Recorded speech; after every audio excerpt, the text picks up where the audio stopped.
Assalamualaikum warahmatullahi wabarakatuh.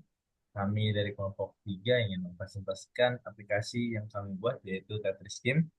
Seperti yang terlihat pada bagian kanan, di situ terdapat landing page yang jika kita klik start game, itu akan mengarah ke bagian activity main.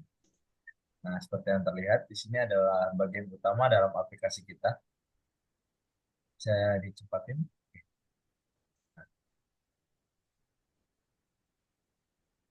Nah, lalu ada bagian atau patch lainnya yaitu patch game over, mana jika player atau pengguna itu kalah. Di sini eh, kita akan diarahkan ke patch game over dan kita akan memasukkan skor kita itu berapa. Lanjut. Lalu selanjutnya ada juga patch leaderboard yang dimana di situ kita bisa melihat ranking dari eh, setiap pemain itu berapa skor-skornya. Nah, mungkin untuk penjelasan lebih detailnya, kita akan beralih ke penjelasan kode. Oke, untuk detail yang pertama itu di sini ada canvas view. Nah, di canvas view ini komponen untuk mengcustom atau untuk gambar elemen permainan dari Tetris di layar itu. Terus dia ini bertanggung jawab buat gambar si Tetromino juga. Terus latar belakangnya juga sama elemen permainan lainnya yang gunain metode si on draw itu yang paling atas. Ya, on draw itu. Nah, terus memungkinkan kita penggambaran grafis yang dinamis. Terus udah itu aja. Tetromino lanjut. Untuk file Tetromino di sini buat ngelola si apa komposisi si X sama Y yang sedang aktif. Karena di situ dilihat ada dua variabel paling atas, yaitu variabel si expose, tetromino expose, sama tetromino si ypos untuk si nyimpen posisi koordinat dari tetrominonya. Lalu ada si actual shape untuk nyimpen tetromino yang sedang dimainin. Sama si next shape untuk nyimpen informasi tentang bentuk tetromino berikutnya. Lalu kita beralih ke file move left. Nah, di file move left ini bertanggung jawab buat apa ngelola pergerakan tetromino pastinya yang ke arah kiri di dalam game Tetrisnya. Nah, dia punya dua fungsi juga. Yang pertama itu si move left. Nah, si move left ini buat ngatur logika untuk mindahin tetromino ke kiri.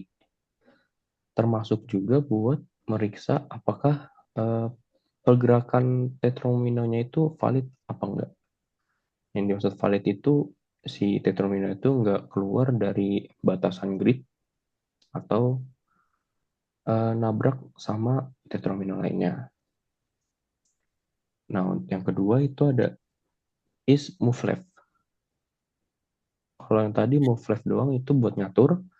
Kalau si movable left ya, movable left itu meriksa apakah tetromino ini dapat gerak ke kiri pada posisi yang dia lagi jatuh atau falling itu. Sama buat mempertimbangkan batasan permainannya.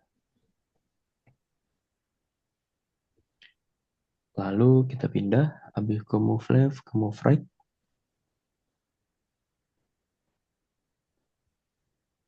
Kalau move right pastinya dia buat gerakin atau ngelola tetrominonya itu ke arah ke kanan di dalam gamenya.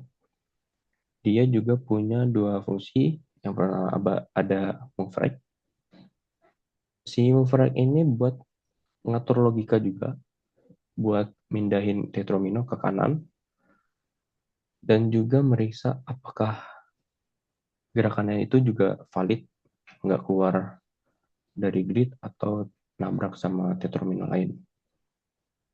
Lalu ada is movable rect. Is movable rect itu dia meriksa kalau move rect, tadi kan ngatur kalau move able rect, meriksa apakah si tetrominonya itu dapat gerak ke kanan pas kita mainin atau dia falling, sama mempertimbangkan batasan permainan dia juga.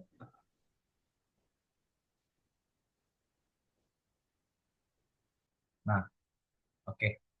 Selanjutnya itu kita ke bagian rotate, di mana em, jika simpelnya file ini adalah fungsi untuk komponen penting mengatur mekanisme dalam rotasi Tetramino yang merupakan kunci elemen dalam gameplay Tetris. Di situ terdapat bagian di rotate untuk mengatur logika untuk memutar Tetramino ke arah yang diinginkan. Lalu scroll dia kita ke bawah. Ada bagian is rotatable. Di situ bagian penting juga. Selain di rotate, fungsinya untuk memeriksa apakah tetromino itu bisa diputar pada posisi saat ini dan mempertimbangkan batasan permainan, juga kolisi dengan tetromino lain ataupun dinding. Lanjut ke bagian falling.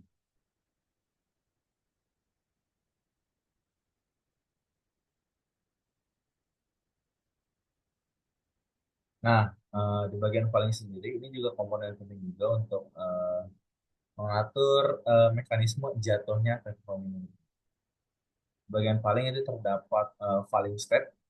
Itu fungsinya untuk mengatur langkah-langkah yang diperlukan untuk memindahkan tetromino itu ke bawah pada interval waktu tertentu yang menciptakan efek jatuh atau fall. Lalu ada bagian wheel landing. Ya, wheel landing sendiri atau X itu memeriksa apakah tetromino itu bakal mendarat pada posisi tertentu, juga mempertimbangkan batasan-batasan grid dan juga kolisi dengan tetromino lainnya. Nah, lanjut kita ke bagian level.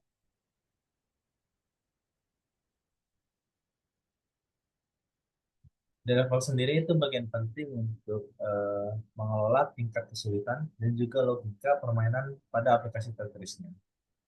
Nah, ada beberapa bagian atau variabel penting pada file level ini, yaitu ada bagian net to X, lalu net to Y, net to Z, dan juga net for Z, di mana mereka berfungsi untuk menyimpan posisi dan juga informasi terkait untuk tetromino yang akan datang. Juga membantu dalam menentukan bagaimana tetromino baru akan muncul di layar. Lalu ada juga bagian skor, yaitu, bagian skor itu fungsinya untuk menyimpan skor saat ini di permainan tersebut, yang bisa diperbarui saat permainan berhasil saat pemain berhasil menyelesaikan baris. Ya, intinya secara keseluruhan ini adalah komponen yang penting juga buat ngatur logika tingkat permainan, juga posisi tetromino. Lanjut terus. Oke, baik. Selanjutnya adalah kita akan beralih ke database. Jadi di aplikasi Tetris Game ini, kami menggunakan Room Database. Room Database itu database yang offline di Android, seperti SQLite-nya di Android gitu. Nah, di sini kita mempunyai yang pertama file app database ini untuk menginisiasi atau mendefinisikan kelas database-nya yang buat ngelola si database-nya yang tadi kita pakai room itu. Nah, selanjutnya kita ada score.kt. Di score.kt ini kita menginisiasikan nilai atau value yang akan kita mau gitu. Nah, di sini kita ada ID, ada name, dan skornya. Nah, nantinya akan diinisiasi ke leaderboard. Selanjutnya ada file score repository. Score repository ini mendefinisikan atau bertanggung jawab mengelola interaksi antara data skor dan sumber data. Nah, di sini ada dua metode, yaitu insert score dan get top score.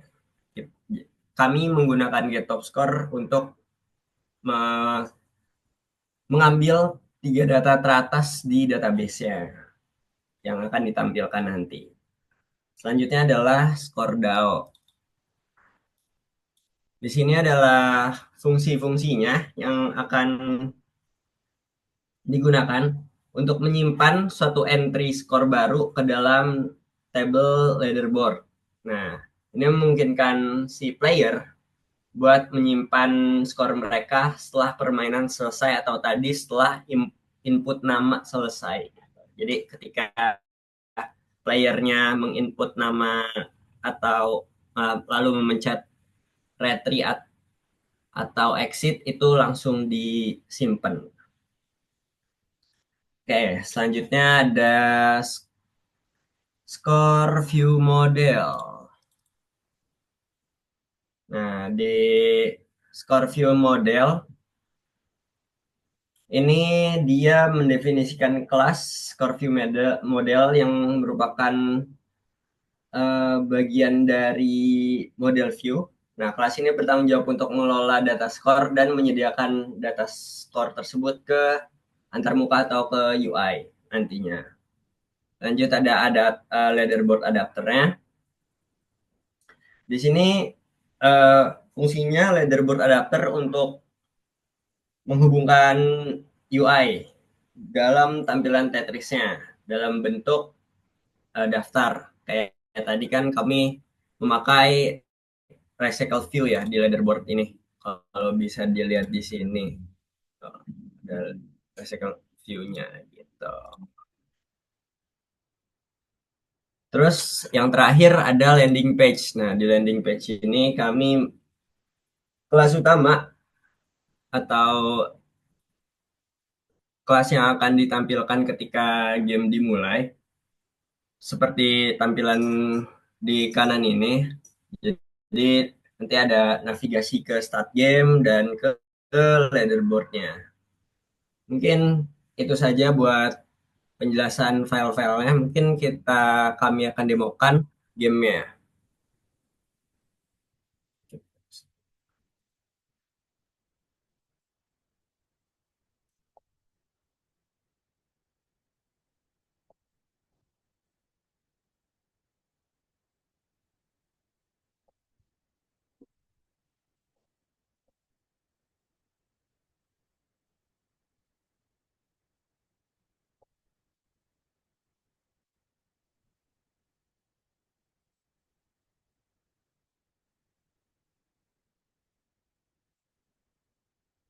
Nah, di sini kita udah game over, kita input nama aja. Misalkan aku Ayah. Exit aja, terus kita ke leaderboard. Kita bisa lihat aku kayak ada di peringkat 1 karena memiliki skor 10, yang lainnya 0, yang tadi tes-tes dan sebagainya. Nah, mungkin dikembalikan lagi pada teman saya. Oke, jadi eh, itu aja untuk presentasi dari kami kelompok 3. Kurang lebihnya mohon maafkan. Assalamualaikum warahmatullahi wabarakatuh.